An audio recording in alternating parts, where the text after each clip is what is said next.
me voy con el doctor Jesús López Almejo. Él es analista internacional, investigador con CONACYT nivel 1. Estamos haciendo contacto con él para analizar lo que está sucediendo en el conflicto de Palestina e Israel también. ¿Qué es lo que está sucediendo? Que pues todos los ojos de la comunidad internacional ahí, preocupados y cómo no, por el tono, lo que ha sucedido, porque pues simple y sencillamente Israel, en medio de una ira justificada, si así se le puede llamar, está echando toda la carne al asador para atacar a Hamas en pues acuerdos diplomáticos que vienen desde hace 75 años.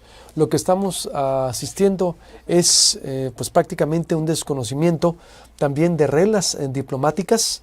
Ciertamente la seguridad de Israel fue vulnerada, vivió su Pearl Harbor, si quiere usted llamarlo así, vivió su 11 de septiembre, pero como decían ayer diferentes análisis también internacionales, deberían de asesorar a Israel, el mismo Estados Unidos, que pues el odio, la ira, ir así a una guerra, pues créame que va a desencadenar algo peor de lo que estamos viendo. Pero a ver, doctor Jesús López Almejo, tú le entiendes muy bien el tema, le has dado muchísimo seguimiento como internacionalista, como analista internacional, investigador con CONACYT nivel 1.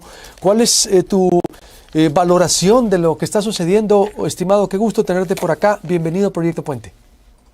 Hola, ¿qué tal, Luis Alberto? Muchas gracias por la invitación y bueno, también gracias por dar la oportunidad para que se toque el tema desde otra perspectiva. Mira, a mí me parece que lo que se está ignorando en buena parte de los análisis es el estudio de la estructura que genera la violencia y la vuelve permanente. Y de entrada hay que hablar de un conflicto asimétrico derivado de la existencia de una potencia colonial como resultado de ese último colonialismo del siglo XX del Reino Unido de la Gran Bretaña, que ocupa ilegalmente territorios palestinos de poblaciones que estaban ahí pues hace bastantes siglos. En ese sentido, si partimos de que Israel es un proyecto colonial que viola constantemente el marco jurídico internacional y que de manera estratégica, y eso no lo digo únicamente yo, lo dicen historiadores y estudiosos del tema, incluso israelíes como Benny Morris, como Shlomo Sand, Ilan Pappé, Amos Oz, que es un clásico en el estudio del tema de Palestina-Israel, o Roger Garaudi, que también tiene mucha literatura al respecto, y esto genera, obviamente, que haya reacciones y consecuencias. El Hamas, por condenable y atroz que hayan sido sus ataques, no es la causa de la violencia, sino la consecuencia terrible y nefasta de la opresión por parte de Israel, del pueblo palestino, no de hace un año, ni de hace unos meses, ni de hace unos días, sino de por lo menos 1947, cuando se aprobó la resolución 181.2 en la Asamblea General de Naciones Unidas, en la cual se le otorga o se concede el nacimiento de un Estado judío al lado de un Estado árabe viviendo en fronteras en paz, tranquilas, y un estatus internacional para la zona de Jerusalén, entendiendo que Jerusalén es también la cuna importante para varias religiones en el mundo, particularmente las monoteístas, como es el judaísmo, el islam y el cristianismo. Lo que vimos en la Franja de Gaza en octubre, el 7 de octubre, lamentable, tristísimo, decía yo, es la consecuencia de todo lo anterior. Y recordar también que en la Franja de Gaza pues viven refugiados, hijos de refugiados, nietos de refugiados, que desde que llegó el Hamas en 2006 a través de elecciones a gobernar la Franja de Gaza, que es diferente a Cisjordania o diferente a Jerusalén Este, incluso la 66 secretaria de Estado de los Estados Unidos de aquel entonces, Condoleezza Rice, decía que la población de este lugar, de la Franja de Gaza, que es un territorio de 365 kilómetros cuadrados, 2.2 millones de habitantes, pero 47% de ellos menores de edad, iba a pagar por haber optado por la opción de Hamas. ¿Cuál es el problema con Bibi Netanyahu? Que Bibi Netanyahu históricamente, cuando uno le da un repaso a su vida política, Fue un joven muy brillante, egresado de las mejores universidades de Estados Unidos, tenía nacionalidad estadounidense, desde un tiempo para acá renunció a la estadounidense, tiene la israelí, y fue embajador de Israel ante Naciones Unidas y empezó muy fuerte en el gobierno de Israel desde 1997 como primer ministro. Y mira que ese punto es que a Bibi Netanyahu se le conoce, el actual primer ministro de Israel, que cuando llegó en 1997 al poder por primera vez, fue el gran saboteador de los procesos de paz. Hay un ex ministro de Relaciones Exteriores de Israel que se llama Shlomo Ben-Ami, que culpa a Netanyahu de haber debilitado a la autoridad palestina, representada principalmente por Al-Fatah, una facción completamente rival de Hamas, que es la heredera de aquella histórica OLP, Organización para la Liberación de Palestina, que cabezaba Yasser Arafat, aquel que dijera en alguna presentación en la Asamblea General: traigo una rama de olivo en una mano y un fusil en otra, no permitan que se caiga la rama de olivo. Bueno, pues dice el exministro del Exterior de Israel, Shlomo Ben-Ami,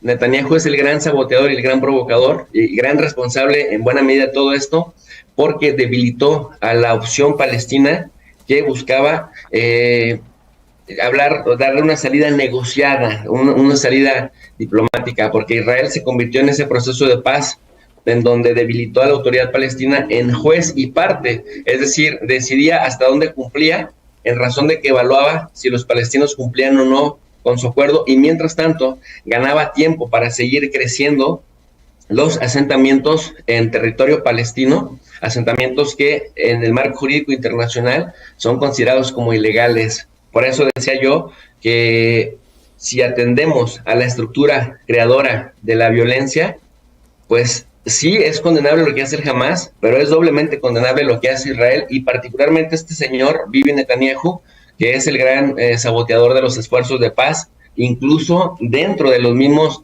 intentos israelíes en algunos momentos de la historia, Luis.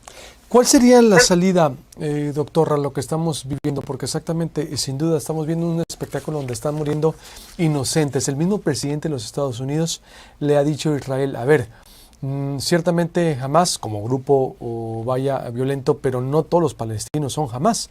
Hay que tener cuidado, está marcando ya su raya, está viendo ya también Estados Unidos que, a ver, ojo, porque salió a decir, somos amigos de Israel, no está solo. Bueno, siempre han sido aliados, ciertamente, pero ¿cuál crees que sería la salida de esto?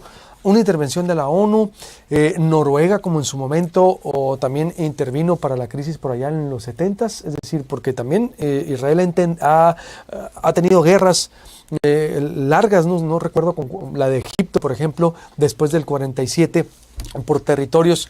No es inocente, pues es responsable también de lo que estamos viendo, y creo que la única salida, ¿cuál sería? Doctor, ves tú, pero si me permites tengo que hacer continuamos contigo, adelante por favor. ¿Cuál sería la salida que ves tú en esto, doctor, en medio de este contexto de décadas de colonialismo, el origen, como lo explicas muy bien?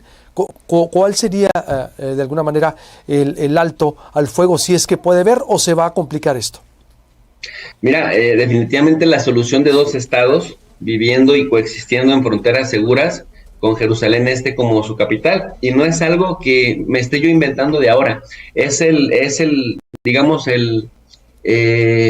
enfoque dominante en todos aquellos que desde la política, desde la academia y también desde los medios de comunicación se ve como más viable.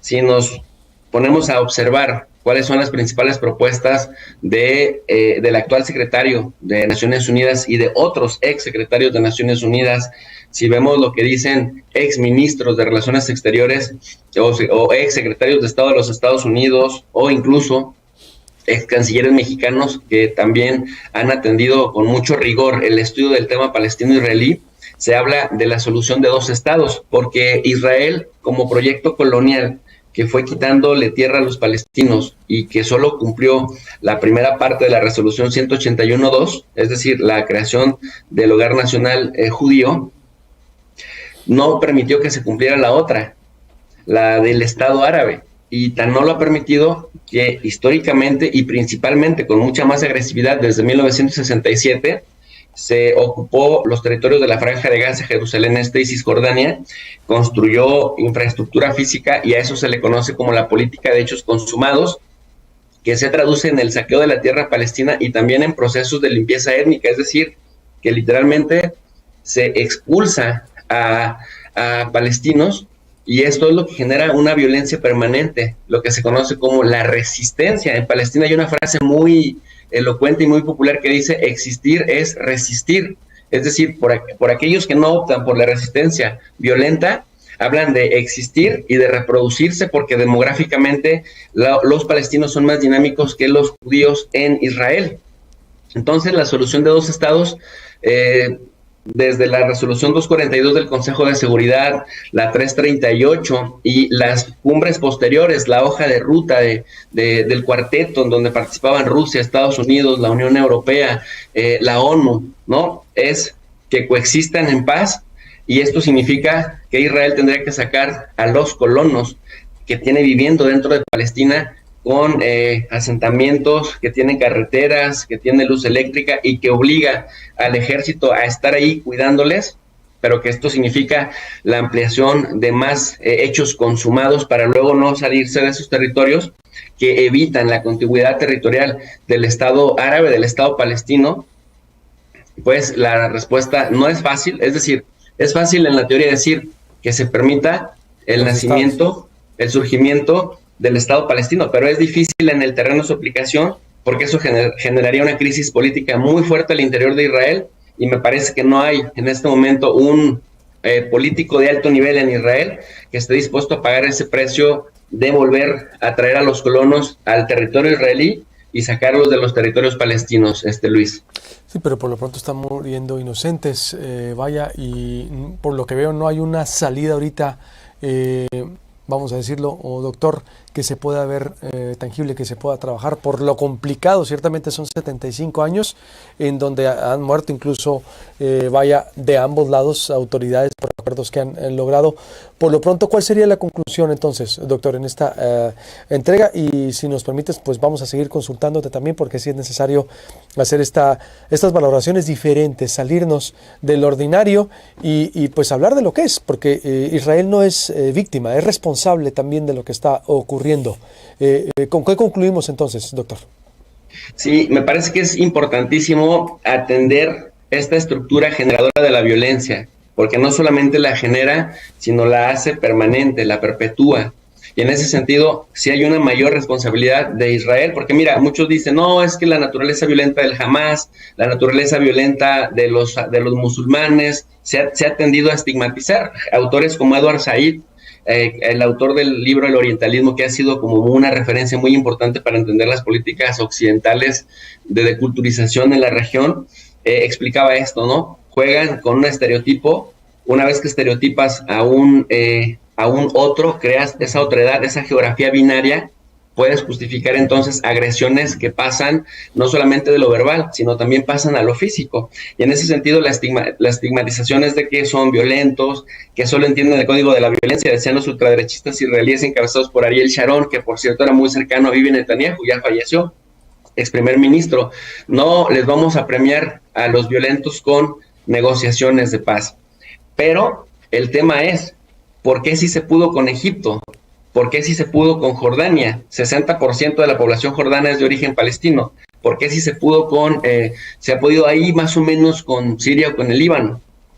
Pues finalmente porque a Siria y al Líbano, que por cierto también le tiene ocupado los altos del Golán a Siria y las granjas de Sheba al Líbano, pero finalmente no hay una ocupación permanente que haga miserable la vida de los ocupados. En ese sentido, sí tendrían en Israel que reflexionar seriamente en que si ya se pudo lograr una paz con Egipto y con Jordania, y se estaban estabilizando con otros países árabes como Marruecos, Emiratos Árabes Unidos, la parte árabe de Sudán, me parece que con voluntad política, por complejo que parezca, también podría solucionarse el tema con los palestinos si se respetan los acuerdos a los que lleguen dentro del marco jurídico internacional y no desde el sesgo ideológico y pragmático que encabezaron, digamos, los acuerdos de los años 90, Oslo I, Oslo II, y los acuerdos del Camp David del 98-99, que finalmente le dieron tiempo a Israel para seguir consolidando la ocupación en los territorios palestinos, Luis.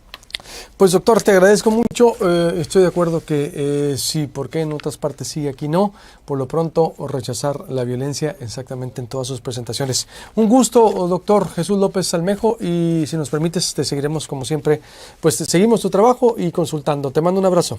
Muchas gracias. Gracias, buen día. Igualmente, ¿cómo ve con esta perspectiva? Por lo pronto, la muerte de inocentes está a la orden del día. A ver, ¿qué es lo que está sucediendo? Simple y sencillamente que, pues un ojo por ojo y el mundo se quedará ciego.